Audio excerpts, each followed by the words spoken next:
4월 25일 토요일 새벽 예배를 하나님 앞에 신앙 고백, 사도신경 신앙 고백 가심으로 드리시겠습니다. 나는 전능하신 아버지 하나님, 천지의 창조주를 믿습니다. 나는 그의 유일하신 아들 우리 주 예수 그리스도를 믿습니다. 그는 성령으로 잉태되어 동정녀 마리아에게서 나시고 본디오 빌라도에게 고난을 받아 십자가에 못 박혀 죽으시고 장사된 지 사흘 만에 죽은 자 가운데서 다시 살아나셨으며 하늘에 오르시어 전능하신 아버지 하나님 우편에 앉아 계시다가 거기로부터 살아있는 자와 죽은 자를 심판하러 오십니다. 나는 성령을 믿으며 거룩한 공교회와 성도의 교제와 죄를 용서받는 것과 몸의 부활과 영생을 믿습니다. 아멘. 찬송가 421장을 함께 찬양하시겠습니다.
오늘 함께 읽으실 하나님의 말씀은 에스겔서 43장 1절로 27절의 말씀입니다. 1절에서 27절의 말씀을 봉독해 드리겠습니다. 그 후에 그가 나를 데리고 문에 이르니 곧 동쪽을 향한 문이라. 이스라엘 하나님의 영광이 동쪽에서부터 오는데 하나님의 음성이 많은 물소리 같고 땅은 그 영광으로 말미암아 빛나니 그 모양이 내가 본 환상 곧 전에 성읍을 멸하러 올 때 보던 환상 같고 그발 강가에서 보던 환상과도 같기로 내가 곧 얼굴을 땅에 대고 엎드렸더니 여호와의 영광이 동문을 통하여 성전으로 들어가고 영이 나를 들어 데리고 안뜰에 들어가시기로 내가 보니 여호와의 영광이 성전에 가득하더라.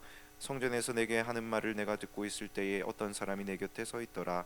그가 내게 이르시되 인자야 이는 내 보좌의 처소 내 발을 두는 처소 내가 이스라엘 족속 가운데 영원히 있을 곳이라. 이스라엘 족속 곧 그들과 그들의 왕들이 음행하며 그 죽은 왕들의 시체로 다시는 내 거룩한 이름을 더럽히지 아니하리라.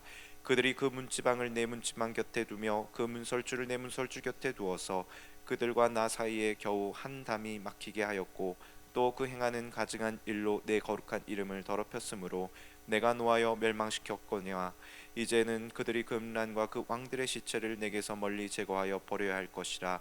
그리하면 내가 그들 가운데 영원히 살리라. 인자여 너는 이 성전을 이스라엘 족속에 보여서 그들이 자기의 죄악을 부끄러워하고 그 형상을 측량하게 하라. 만일 그들이 자기들이 행한 모든 일을 부끄러워하거든 너는 이 성전의 제도와 구조와 그 출입하는 곳과 그 모든 형상을 보이며 또 그 모든 규례와 그 모든 법도와 그 모든 율례를 알게 하고 그 목전에 그것을 써서 그들로 그 모든 법도와 그 모든 규례를 지켜 행하게 하라. 성전의 법은 이러하니라. 산꼭대기 지점의 주인은 지극히 거룩하리라. 성전의 법은 이러하니라. 제단의 크기는 이러하니라. 한 자는 팔꿈치에서부터 손가락에 이르고 한 손바닥 넓이가 더한 것이라. 제단 밑받침의 높이는 한 척이요 그 사방 가장자리의 너비는 한 척이며 그 가로 둘린 턱의 너비는 한 뼘이니 이는 제단 밑받침이요 이 땅에 닿은 밑받침면에서 아래층의 높이는 두 척이요 그 가장자리의 너비는 한 척이며 이 아래층면에서 이층의 높이는 네 척이요 그 가장자리의 너비는 한 척이며 그 번제단 위층의 높이는 네 척이며 그 번제하는 바닥에서 솟은뿔이 넷이며 그 번제하는 바닥의 길이는 12척이요 너비도 12척이니 네모 반듯하고 그 아래층의 길이는 14척이요 너비는 14척이니 네모 반듯하고 그 밑받침에 둘린 턱의 너비는 반척이며 그 가장자리의 너비는 한 척이니라. 그 층계는 동쪽을 향하게 할지니라. 그가 내게 이르시되 인자야 주 여호와께서 이같이 말씀하셨느니라. 이 제단을 만드는 날에 그 위에 번제를 드리며 피를 뿌리는 규례는 이러하니라.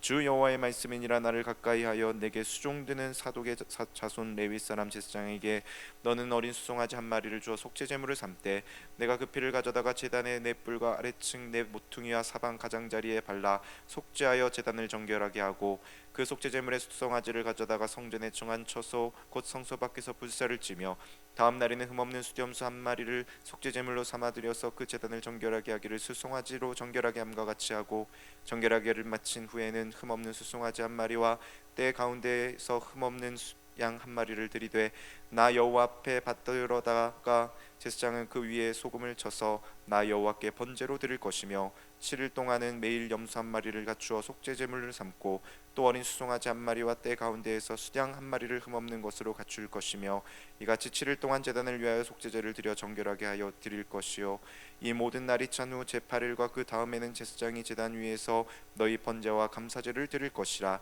그리하면 내가 너희를 즐겁게 받으리라. 주 여호와의 말씀이니라. 아멘. 이것은 하나님의 말씀입니다. 오늘 말씀은 거룩함만이 하나님이 기뻐 받으시는 제사가 됩니다라는 제목으로 하나님 은혜를 나누기 원합니다. 사랑하는 성도님들, 하나님은 거룩하신 분이십니다. 아멘. 그러므로 하나님께서는 우리 성도들의 삶도 거룩한 삶, 구별된 삶, 감사의 삶을 살게 되기를 기뻐하십니다. 하나님의 거룩함으로 이 세상 가운데 소금과 빛으로 살아가기를 주님은 원하시지요. 빛이 어두움을 물리치시는 것처럼 예수 그리스도의 보혈의 피로 깨끗하게 씻김 받은 주님의 성도는 이 어둠의 세상을 빛으로 정결케 할 수 있습니다. 거룩함과 감사함으로 승리하게 되는 저와 모든 우리 구유교회 성도님들 되시기를 주님의 이름으로 축원합니다.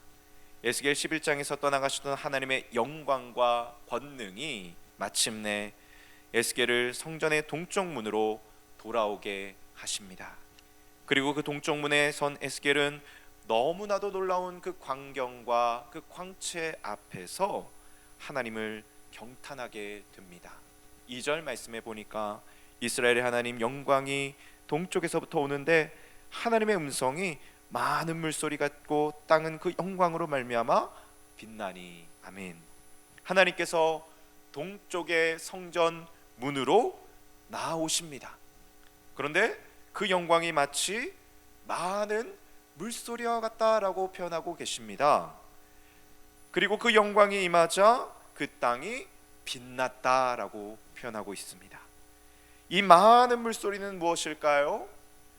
저는 상상하기를 천군 천사, 하늘나라의 천군 천사의 수많은 찬양 소리라고 생각합니다. 열방의 백성들의 다양한 언어의 소리, 하나님께서 창조하신 세계 모든 피조물들의 경배하는 찬양의 소리가 바로 이 많은 물소리라고 생각이 됩니다. 이것은 하나님 앞에 경배하는 모든 피조물들의 예배의 소리라고 할 수 있습니다. 여러분, 얼마나 아름답습니까? 하나님을 찬양하는 것, 하나님 앞에 경배하는 것, 여러분 이 새벽의 시간 가운데 오늘 하루를 살아가시면서 우리의 삶의 자리에서 살아계신 하나님, 부활하신 하나님을 경배하는 것이야말로 이 세상에서 가장 아름답고 가장 존귀한 예배라는 것을 여러분들 오늘 말씀을 통해서 꼭 기억하게 되시기를 바랍니다.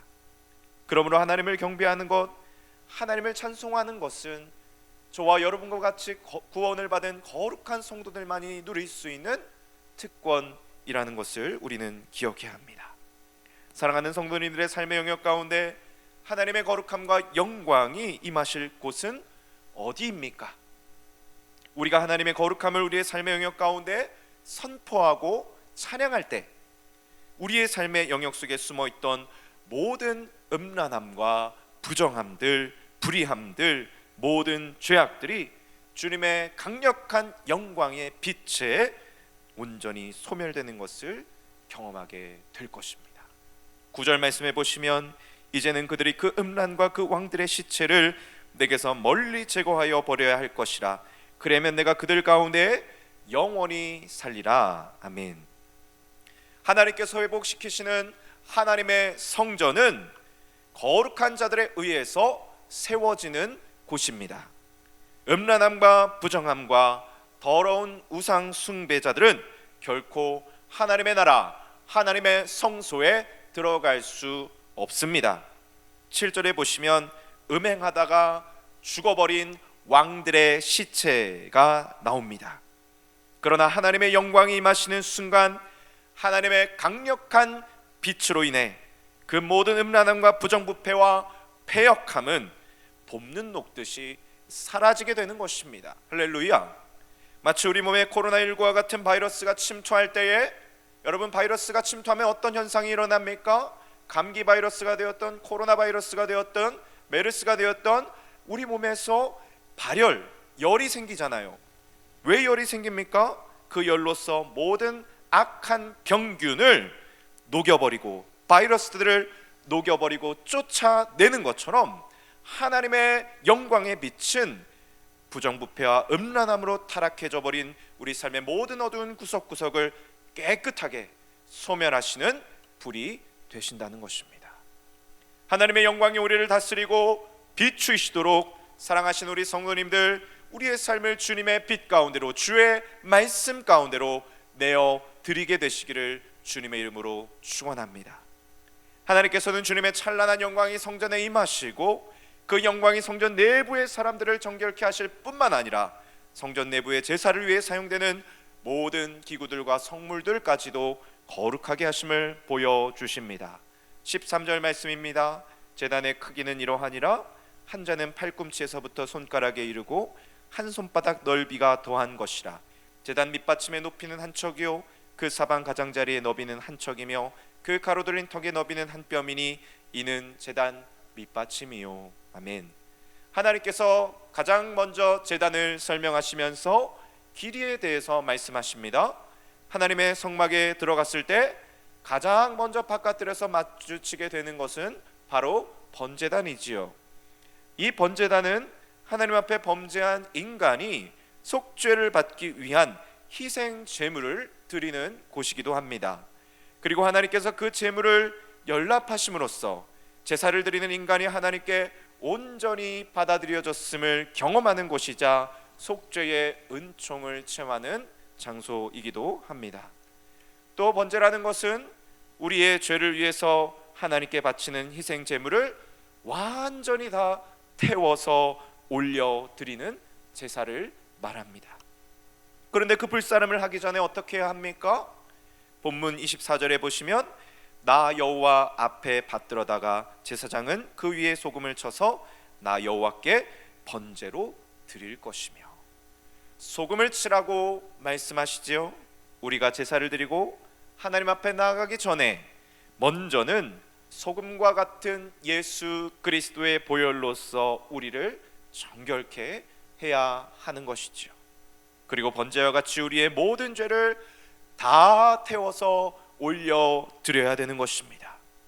우리의 모든 상처와 모든 죄의 쓴뿌리들 찌꺼기들, 모든 억울함과 억눌렸던 모든 감정 쓰레기들을 하나님 앞에 가지고 나오셔서 다 쏟아내셔야 되는 것입니다. 여러분, 토해내셔야 되는 것입니다. 여러분, 속 썩이시는 일들이 너무너무 세상 살다 보면 많이 있잖아요. 그것들을 여러분들의 생각 가운데 가둬놓고 그것들을 묵상하고 계시는 것이 아니라 하나님 앞에 가지고 나와서 온전히 다 쏟아내시고 불태워 드리셔야 된다라고 말씀하시는 것입니다. 그리고 나서 27절의 마지막에는 감사제를 드려라, 감사의 제사를 드려야 된다라고 말씀하시지요. 하나님께 모든 속죄의 제사를 드린 후에 용서받은 하나님의 성도들은 놀라우신 하나님의 은혜 때문에 감사와 찬양하지 않고는 버틸 수 없는 자들이 되는 것입니다. 할렐루야. 그 주님을 찬양하며 감사하는 삶으로 나가게 되는 것입니다. 사랑하는 성도님들, 성도님들의 제단은 어디에 있습니까? 여러분들의 삶의 자리에서 가장 먼저 하나님을 경배하고 가장 먼저 하나님 앞에 엎드리는 그곳이 번제단이라고 할 수 있습니다. 그곳이 어디인지는 중요하지 않습니다. 내가 경배하며 엎드리며 하나님의 얼굴을 구할 때에 그 자리가 놀라운 예배의 자리가 되고 하나님 앞에 받아들여지는 자리, 하나님 앞에 놀라운 어린 양의 보혈로 속죄를 경험하는 예배의 자리가 될 줄로 믿습니다. 그러므로 우리는 날마다 드리는 우리의 예배를 통해 하나님의 임재를 경험해야 합니다.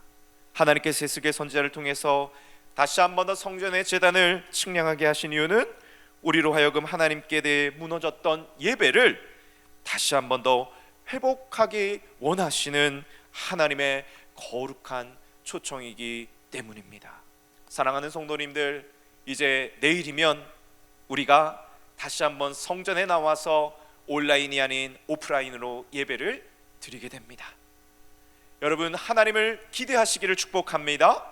하나님께 드리는 놀라운 이 예배의 은총을, 찬송의 그 기쁨과 감격을 경험할 수 있게 되시기를 여러분들 주일을 준비하시며 하나님의 임재를 사모하시며 내일의 예배 가운데 초청하시는 주님의 귀한 초청 가운데 들어오게 되시기를 주님의 이름으로 간절히 축원합니다. 기도하겠습니다. 참 좋으신 하나님, 감사합니다. 하나님, 기나긴 코로나19 기간 동안에 온라인의 예배 시간을 이제 마치고 드디어 내일이 되면은 오프라인으로 저희들이 함께 모여서 예배의 자리로 나아갑니다. 하나님 아버지, 오늘 이 에스겔의 본문을 통해서 생각하게 됩니다. 하나님을 찬송하는 그 찬양의 기쁨이 얼마나 소중하고 얼마나 아름다운지를, 하나님 모든 세상의 피조 세계와 만물들이 하나님을 예배하며 경배하는 것의 아름다움을 주님 우리가 만끽하게 됨을 봅니다. 사랑하는 하나님, 내일의 예배 시간을 통해서 그동안 우리가 잊어버렸던 하나님의 놀라우신 영광의 빛이 온전히 우리의 삶을 비추시고 주장하게 될 수 있기를 주님 간절히 기도합니다. 사랑하는 성령님, 우리의 마음속에 무너져 있던 번제단을 하나씩 하나씩 쌓아 올리는 귀한 예배의 회복이 일어나게 하여 주시옵소서. 하나님, 주일의 예배뿐만 아니라 우리의 삶의 예배 또한 주님 회복시키셔서 하나님께 온전히 받아들여지는 귀한 삶의 예배 또한 회복되게 하여 주옵소서. 그렇게 하실 주님을 기대합니다. 감사하며 예수님 존귀하신 이름으로 기도합니다. 아멘. 주님이 가르치신 기도로 예배를 마무리합니다. 하늘에 계신 우리 아버지, 아버지의 이름을 거룩하게 하시며 아버지의 나라가 오게 하시며 아버지의 뜻이 하늘에서와 같이 땅에서도 이루어지게 하소서. 오늘 우리에게 일용할 양식을 주시고 우리가 우리에게 잘못한 사람을 용서하여 준 것 같이 우리의 죄를 용서하여 주시고 우리를 시험에 빠지지 않게 하시고 악에서 구하소서. 나라와 권능과 영광이 영원히 아버지의 것입니다. 아멘. 이제 자막으로 올라오는 공통의 기도 제목을 가지고 기도하신 다음에 각자의 기도 제목을 가지고 삶의 자리에서 기도하시겠습니다. 기도합니다. 사랑하는 주님, 감사합니다. 하나님이 기뻐 받으시는 귀한 예배자로, 귀한 예배의 종으로 다시 한번 문득 세워 주시옵소서. 그렇게 하시는 하나님을 감사합니다.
아멘.